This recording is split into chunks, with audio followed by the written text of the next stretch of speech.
William Shakespeare is celebrated as the greatest playwright in history.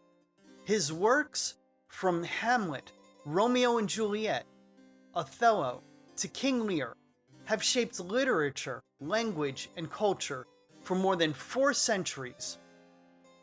But for almost 200 years, a debate has persisted. Did Shakespeare truly write the plays and poems that bear his name, or was he merely a front for someone else? Could the world's most famous author be at the center of one of history's greatest literary mysteries? In this video, we'll examine the origins of this controversy, explore the leading alternative candidates, and weigh the evidence on both sides. Along the way, we'll consider why this debate refuses to fade, and what it reveals about how we understand genius, history, and myth. If you enjoy historical mysteries like this, click that subscribe button to keep up with our future releases. William Shakespeare was born in 1564 in Stratford upon Avon, the son of a glovemaker. His formal education likely ended at the local grammar school, where he would have studied Latin authors and classical texts, but he never attended a university. By the early 1590s, records show him in London, working as an actor and emerging playwright. Over the next 2 decades, he would be credited with 39 plays, 154 sonnets, and several narrative poems. Beyond his writing, Shakespeare became a successful businessman, investing in property and shares of the Globe Theatre. Legal records, baptismal entries, and wills confirm these details of his life. Critics of his authorship point out what is missing. There are no surviving letters in his hand, no manuscripts of his plays, and few references that directly connect him to the art of writing. To some, this absence of evidence seems suspicious. Could a man of modest education and background truly have created works filled with insight into politics, law, medicine, philosophy, and foreign cultures? The authorship question first gained momentum in the mid-19th century. Victorian scholars fascinated by biography and obsessed with the idea of genius began scrutinizing Shakespeare's life. They noted that little was known about his personal history. The so-called lost years, stretches of time where records are silent, only deepened the mystery. To skeptics, it seemed impossible that a man from Stratford with no evidence of travel abroad or access to court life could write plays filled with such detailed knowledge of aristocracy, law, and politics. This doubt gave rise to alternative theories, that Shakespeare served as a convenient front, allowing another, better connected writer to publish under his name. Over the years, several candidates have been proposed as the true authors behind Shakespeare's works. One of the earliest was Francis Bacon, philosopher, scientist, and statesman.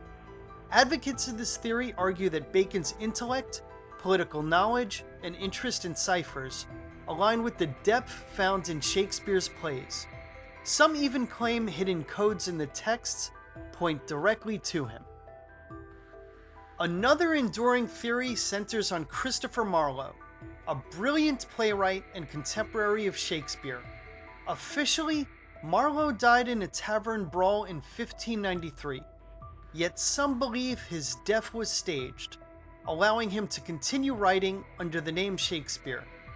Supporters argue that stylistic similarities between Marlowe's works and Shakespeare's early plays hint at a hidden continuity. The most popular modern candidate is Edward de Vere, the 17th Earl of Oxford, a nobleman with a first-class education, extensive travel, and courtly experience. De Vere fits the profile of someone who might possess the wide-ranging knowledge found in Shakespeare's works. His supporters argue that the plays reflect details of his life and experiences at court. Other candidates have included Ben Jonson, poet and rival playwright, and even Mary Sidney, a noblewoman and writer. Some suggest that Shakespeare's plays may have been the product of a collaborative effort rather than the work of one man. Despite the doubts, strong evidence supports William Shakespeare of Stratford as the true author. First, the plays and poems were attributed to him during his lifetime. His name appears on published works as early as 1593. Second, his contemporaries, including Ben Jonson, referred to him as a playwright. In the first folio of 1623, published 7 years after his death, Jonson praised Shakespeare directly by name, calling him the sweet swan of Avon. Third, while no manuscripts survive in Shakespeare's own hand, this is not unusual. Very few original manuscripts from the Elizabethan stage era exist. Plays were considered working documents, often lost or discarded after performance. Finally, while Shakespeare lacked a university education, the grammar schools of the time were rigorous, with intensive training in Latin and classical literature. His education, combined with his life in London's theatrical world, may have been more than sufficient to produce the works attributed to him. So why does the authorship debate endure, despite the evidence? Part of the answer lies in Shakespeare's genius. His works feel almost superhuman in scope and depth, leading some to assume they could not have come from a man of ordinary origins. The gaps in Shakespeare's biography also play a role. Historians would always like more detail about his life, and where silence exists, speculation fills the void. Finally, there is the appeal of the conspiracy itself, the idea of a hidden author, a nobleman silenced by politics or a writer living in secret, captures the imagination. The authorship question thrives because it offers a mystery layered on top of the greatest works in the English language. Most scholars today agree that William Shakespeare of Stratford wrote the works attributed to him. The evidence is clear, even if incomplete, yet the controversy itself has become part of his legacy, a reminder that genius often invites suspicion, and that history can leave enough gaps for myth to flourish.